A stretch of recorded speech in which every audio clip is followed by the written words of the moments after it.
En son être intime, Dieu est mystère. Il est infiniment plus riche que ce que l'esprit humain peut en saisir. Mes pensées ne sont pas vos pensées, et mes chemins ne sont pas vos chemins, déclare le Seigneur par la bouche de son prophète Isaïe. Autant le ciel est élevé au-dessus de la terre, autant mes chemins sont élevés au-dessus des vôtres, et mes pensées au-dessus de vos pensées. Pourtant, cela ne signifie pas que Dieu est inconnaissable. Au contraire, cela veut dire que nous n'aurons jamais fini de le connaître. Son mystère est inépuisable. Dans la Bible, le mot mystère apparaît pour la première fois dans le livre de Daniel. Au sujet de l'interprétation des songes de Nabuchodonosor, Daniel dit « Le mystère dont le roi s'enquiert, ni sage, ni conjureur, ni magicien, ni devin ne peuvent l'exposer au roi.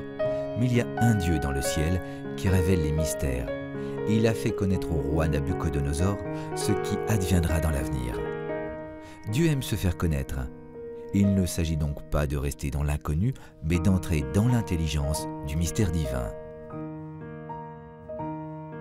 Dans l'Évangile, Jésus révèle pleinement le visage, le dessein de Dieu et son projet pour l'homme. En sa personne, le mystère du royaume de Dieu est présent. Pour en dévoiler la réalité, Jésus s'adresse aux foules avec des paraboles.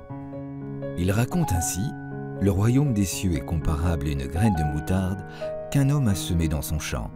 C'est la plus petite de toutes les semences, mais quand elle a poussé, elle dépasse les autres plantes potagères et devient un arbre, si bien que les oiseaux du ciel font leur nid dans ses branches. » Puis souvent, après une parabole, il conclut « Qui a des oreilles pour entendre, qu'il entende. » Par là, Jésus veut signifier que l'accès au mystère de Dieu n'est pas affaire de la seule intelligence humaine. C'est un don de Dieu révélé à ceux qui ont un cœur d'enfant.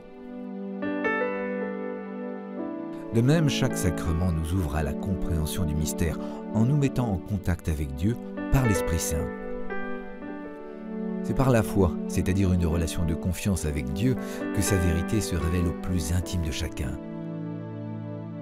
Jamais comme une évidence palpable, mais plutôt comme une conviction forte qui éclaire notre vie, lui donne sens et direction et se traduit par une paix intérieure. Que Dieu soit mystère est un ressort puissant qui pousse à ne jamais s'arrêter de le chercher. C'est une source de joie profonde.